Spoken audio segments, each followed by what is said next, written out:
Você sabia que inteligência artificial tem um ciclo de vida? Um projeto de IA, basicamente, como qualquer história, ela tem um começo, um meio e um fim. E esse fluxo ele pode ser um ótimo guia de onde você começar a estudar machine learning e inteligência artificial. Porque esse processo de ciclo de vida é basicamente o processo que é utilizado dentro de toda grande empresa. Logicamente, adequando aos seus contextos, mas de maneira geral, a lógica é sempre a mesma. Então, nesse vídeo aqui, eu vou basicamente ensinar um pouco sobre esses conceitos do ciclo de vida, que vai ser uma ótima coisa para você aprender e depois utilizar na sua entrevista de emprego. Então, bora lá. Para contar esse ciclo de vida de uma inteligência artificial de uma maneira um pouco mais legal, eu pedi licença para uma amiga para utilizar um projeto que ela tem. E aqui então a minha amiga Margarete, que é a capivara programadora, ela tem um projeto em desenvolvimento de IA para uma análise de sentimentos. E aqui a gente vai basicamente montar esse projeto usando o ciclo de vida e o que ele acontece em cada parte. Vou tentar dar umas dicas também de quais ferramentas, o que você pode estudar por ali, mas eu vou tentar passar a ideia principal de cada etapa para você saber o que você tem que focar dentro do seu estudo, do que você tem que focar dentro daquela etapa para garantir que o ciclo de vida aconteça. Então, a primeira pergunta que a Margarete fez aqui é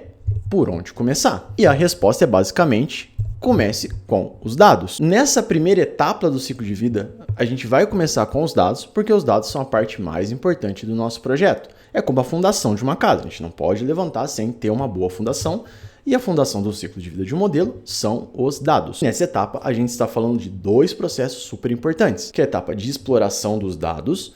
No contexto aqui da Margarete, se ela está querendo fazer uma análise de sentimentos, ela tem que olhar as mensagens que tem lá dentro. Pensa que a Margarete pode ter mensagens de múltiplas línguas. Ela tem que saber isso porque isso é muito importante na hora que ela for fazer a modelagem do projeto. E a segunda etapa, que é muito importante que aconteça aqui, que é basicamente a transformação. Pegando o exemplo que eu falei de múltiplas línguas, vamos supor que a Margarete quer fazer um modelo que vai fazer uma classificação de sentimento em português. Ela pode usar um dado da língua estrangeira, mas ela tem que fazer uma transformação, ela tem que traduzir esse dado para português. Então, é muito importante que ela tenha toda a ciência na exploração para poder aplicar as transformações que façam sentido no seu projeto. E muito importante, pessoal, que nessa etapa você faça um código bastante bonito, tentando boas práticas e reprodução, porque se você tiver que fazer toda vez que chegar um dado, uma transformação num código completamente zoado, você vai demorar uma eternidade. É ideal que essa etapa, principalmente a etapa de transformação, não entrada de exploração, seja reprodutível, que uma vez que na hora que a Margarete terminar o projeto, ela for pegar lá com o pessoal de produto mais dados, dado final, essa transformação acontece de maneira automática. Então, ela tem que fazer um script bonitinho para depois ela vai lá, dar um enter e rodar esse script, sem ficar com dor de cabeça. E algumas ferramentas aqui que a gente pode utilizar nessa etapa, para a parte de exploração, eu recomendo o Jupyter, é uma das ferramentas mais utilizadas que tem por aí. E para a parte da transformação dos dados, a gente tem duas ferramentas aqui que são bastante interessantes, o PySpark e o Desk. Ambos são ferramentas bastante interessantes para um grande volume de dados. Você pode estudar Pandas também se o volume de dados não for tão grande, mas é muito legal que você estude essas duas, porque dentro de uma empresa muito grande, obviamente você vai trabalhar com muito dado, com dados bastante volumosos, provavelmente. Então é muito interessante que você saiba essas duas ferramentas, elas são muito legais e bastante poderosas para estar sendo utilizadas aqui. Uma vez que a Margarete já sabe o que ela tem nos dados, ela pode passar para essa etapa. E essa é uma etapa um pouco mais tranquila. Por quê? O que é esperado nessa etapa é que você resolva o problema. Como? Estudando. Você vai atrás de artigos que façam sentido a uma análise de sentimentos. Então a Margarete, ela vai entrar na literatura e ver o que tem de melhor, o que está sendo utilizado, o que é mais homologado aí para o pessoal fazer uma análise de sentimentos. Ah, é com NLP, usando Transformer, não é usando Transformer, é usando LLM, precisa de dado não sei das quantas, enfim. Você vai atrás de ler artigos que façam sentido ao seu problema. Uma vez que você tem um grupo de artigos ou um artigo que você sabe que soluciona, você vai modelar o seu problema. Então você vai realmente agora fazer o seu modelo. Usando qualquer pacotinho que você quiser por aí, você vai basicamente pegar e poder conduzir o seu modelo. E o mais interessante é fazer testes. Se você tiver mais de uma solução, teste mais de uma solução, para você garantir depois que você está tomando o melhor caminho. E para você saber que você está tomando o melhor caminho, para saber comparação entre os seus testes, muito, muito, muito importante, não esqueça dessa parte que muita gente esquece, que é métrica. E aqui eu estou falando de acurácia, film score, entre outras métricas. O importante é você quantificar a qualidade do que você está fazendo. É muito interessante que você pense nessas métricas também, não só para esse momento, mas às vezes as métricas para ser utilizadas em produção. A análise de sentimentos está correta. Vamos supor que você está fazendo um classificador de sentimento para ser utilizado numa conversa com um cliente, alguma coisa. Se o seu modelo errar e começar a falar que o cliente está bravo e isso eventualmente descarrilhar um tanto de coisa que é meio chata, vai dar ruim. Então é muito interessante que você tenha métricas para falar, olha, o modelo tá bom, tá performando assim. Enfim, e essa aqui é uma etapa mais solta. Eu não estou esperando que aqui tenha um código bonito, liso.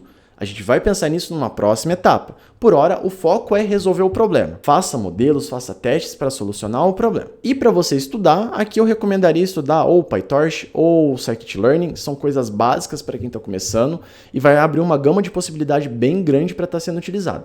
Para quem é mais avançado, tem o XGBoost, LLM, enfim, outras coisas que podem ser utilizadas. Aqui eu acho que vai muito de encontro à solução do seu problema. Se você tem um problema de NLP, você vai usar coisas relacionadas a NLP. Se você tem um problema de classificação, você vai usar coisas relacionadas a problema de classificação. Seguindo com o ciclo, por mais que eu falei que na outra etapa você tinha que ser uma coisa um pouco mais solta, nessa etapa aqui acabou a farra. Essa etapa a gente tem que pegar e deixar bonitinho. Por quê?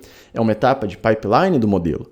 O que eu quero dizer aqui? O que é esperado aqui? É esperado que uma vez que você terminar do seu estudo, a Margaret sabe qual modelo ela vai utilizar para classificação de sentimentos, ela tem que pegar todo o códigozinho de treino, de teste, validação desse cara e tornar ele reprodutível. Por quê? Mais para frente, quando a gente precisar retreinar esse modelo, reproduzir o processo, assim como a primeira etapa, a gente consegue fazer isso com um clique. Então, o foco aqui é pegar tudo que ela consolidou na outra etapa, pegar o código feio que ela deve ter usado para explorar e tornar ele bonito, prático, escalável, enfim, fazer todas as alterações necessárias para que ele seja reprodutível. O foco aqui é no processo, boas práticas, principalmente qualidade. E para a gente poder ter alguma ferramenta para fazer essa reprodutibilidade, a gente pode tanto usar o Airflow quanto o Kubeflow. Preferencialmente aqui na parte de modelo, o Kubeflow é mais interessante, enquanto na parte de dados que eu falei lá atrás, o Airflow é um pouquinho mais interessante. Mas ambos podem ser utilizados e tem outras diversas ferramentas que podem estar sendo usadas aqui também. Bom, seguindo, a Margaret encontrou problemas. Por quê? Tudo que ela fez até agora, ela estava fazendo, executando o código e perdendo. Ela via lá o print das coisas e ela queria simplesmente salvar o que ela tinha aqui. Então, eu apresentei para a Margaret o meu melhor amigo, que eu espero que seja o seu melhor amigo daqui para frente também, que é o MLflow. O que é o MLflow? O MLflow, do meu ponto de vista, é uma ferramenta que tem que ser o melhor amigo do desenvolvedor de Machine Learning. Ele basicamente vai funcionar como uma central para tudo que a gente vai fazer, tanto daqui para trás quanto daqui para frente. Por quê? Ele tem rastreio, métrica, ele salva o seu modelo, ele faz coisas magníficas. Eu recomendo muito que estude, aqui já é totalmente clubista, falando para estudar o MLflow. Existem outras soluções. Se você pesquisar por ferramenta para desenvolvimento e gerenciamento de modelos, você vai encontrar outras diversas soluções. Eu gosto muito do MLflow porque eu acho ele muito completo, ele é open source e eu sei que ele é diversamente usado por aí. Então a minha recomendação para você sair dentro de uma stack que tem bastante gente utilizando é o MLflow. Ele é o meu melhor amigo, eu espero que ele seja o seu melhor amigo também, assim como agora é o melhor amigo da Margaret. E a Margaret basicamente gostou tanto da minha dica que ela pegou e deixou um like aqui embaixo, ela se inscreveu no canal e ela começou a me seguir nas redes sociais. Muito obrigado, Margaret. Sempre aqui para ajudar você. Seguindo então, vamos para a nossa quarta etapa, talvez a etapa mais legal, no meu ponto de vista, que é a etapa de produtização. O que é? Uma vez que a gente salvou o nosso modelo, a gente colocou ele de maneira reprodutível, foi lá e jogou ele dentro do MLflow, a gente precisa servir o nosso modelo. Então aqui a gente tem que produtizar ele, para jogar ele para produção. Então a gente tem que fazer o quê? Atender os requisitos do projeto. Porque a Margaret pegou um projeto de outra pessoa. Essa pessoa tem todo um esquema de como ela recebe esses dados, onde ela quer utilizar. Então a Margaret precisa entender qual que é a forma de utilizar o modelinho que ela quer. Coisas que a gente pode pensar dentro dos requisitos do projeto. Eficiência. Eficiência em qual sentido? A Margaret vai precisar classificar muitas mensagens por segundo. Então isso precisa ser rápido. Se precisa ser rápido, a gente precisa de resiliência na nossa aplicação para ela não cair, ela precisa ser escalável. Dependendo do tipo da solução ser rápida, a gente pode servir como fila, como API, ou muitas vezes o cliente pode pedir para a Margaret, olha, eu quero que coleta todas as mensagens do dia para análise de sentimentos, para no final do dia, todas de uma vez, você me dá um relatório às 8 da manhã. Nesse caso, a Margaret pode fazer em batch, que vai rodar uma vez de madrugada, faz a classificação, o cliente recebe o relatório de manhã. O foco aqui é a gente servir o modelo de maneira adequada. Esse é o mais importante. A gente tem que entender os requisitos, as coisas que ele tem que acontecer para a gente poder servir ele. Bom, isso feito, a gente faz então o famigerado deploy. O que a gente espera aqui? Que a gente tenha agilidade no processo. CI, CD, Continuous Integration, Continuous Delivery. que vai garantir para a gente que a cada vez, cada interação do ciclo de vida de um modelo, a gente consiga simplesmente fazer um deploy fácil. Deploy não é para ser uma coisa complicada, não é para ser uma coisa difícil. Fácil e seguro, melhor para você. Então garanta que a gente tenha uma etapa aqui muito importante que traga agilidade e segurança ao processo. E quanto a isso, ferramentas, acho que vai de novo depender um pouco da sua stack. Muitos gerenciadores, igual o GitHub, tem o GitHub Actions para você fazer tanto o CI ou CD.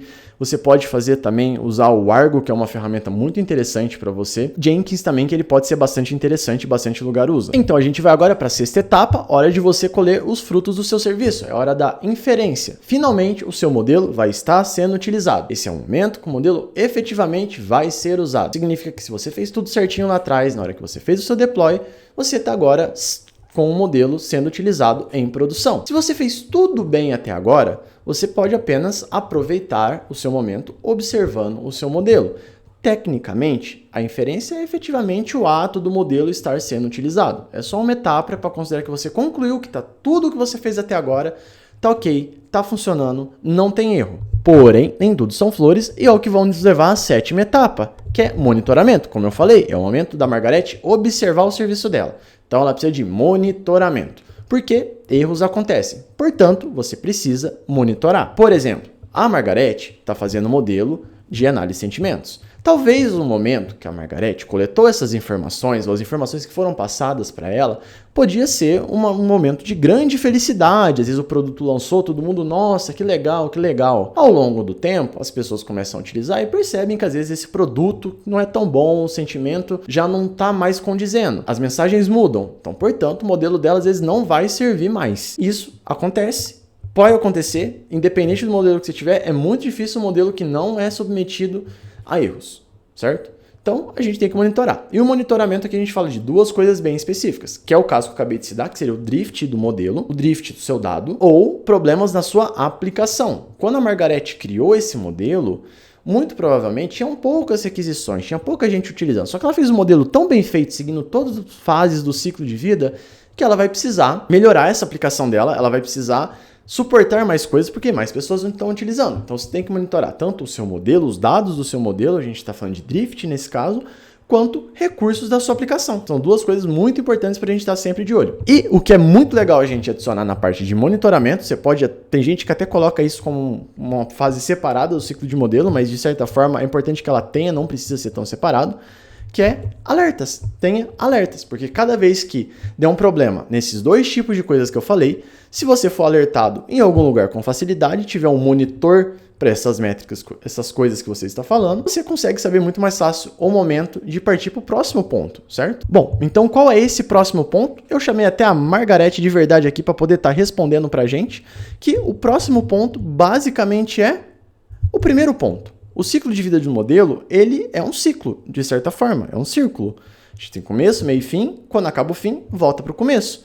Por quê? Pensa que a gente disparou o nosso alerta, que deu algum problema. Cara, tem que voltar do começo. Às vezes o problema está no dado, às vezes o problema está na temporalidade, às vezes está na próxima etapa, que foi o modelo que você escolheu do estudo científico que não funciona mais. Enfim, volta para o começo, refaz todas as etapas. Se você fez tudo bonitinho, conforme eu falei, com reprodutibilidade, você vai chegar agora e simplesmente parar, estudar novamente e rodar de novo seus pipelines. Não é um processo para dar dor de cabeça, entende? Se você fez tudo bonitinho, o ciclo de vida vai rolar independente de você ou não ali. Vai precisar de um momento no ser humano dar uma olhada em algumas coisas? Sim, mas você consegue automatizar grande parte do processo. E essa é a parte mais legal de você ter um ciclo de vida, porque você garante boas práticas. Bom, é isso. Espero que você tenha gostado tanto dessa aula quanto a Margareth aqui para conseguir ter feito um bom código, uma boa preparação para o ciclo de vida do projeto que ela está fazendo. Se você ficou com alguma dúvida, deixa aqui nos comentários para mim, fazendo favor. Se você não gostou de algum framework que eu falei aqui, dê uma outra indicação aqui, porque tem sempre novas ferramentas e outras que a gente não conhece, eu adoro testar. Eu posso encontrar uma nova, ou alguém pode chegar aqui e encontrar uma nova. Enfim, me siga nas outras redes sociais. É nóis!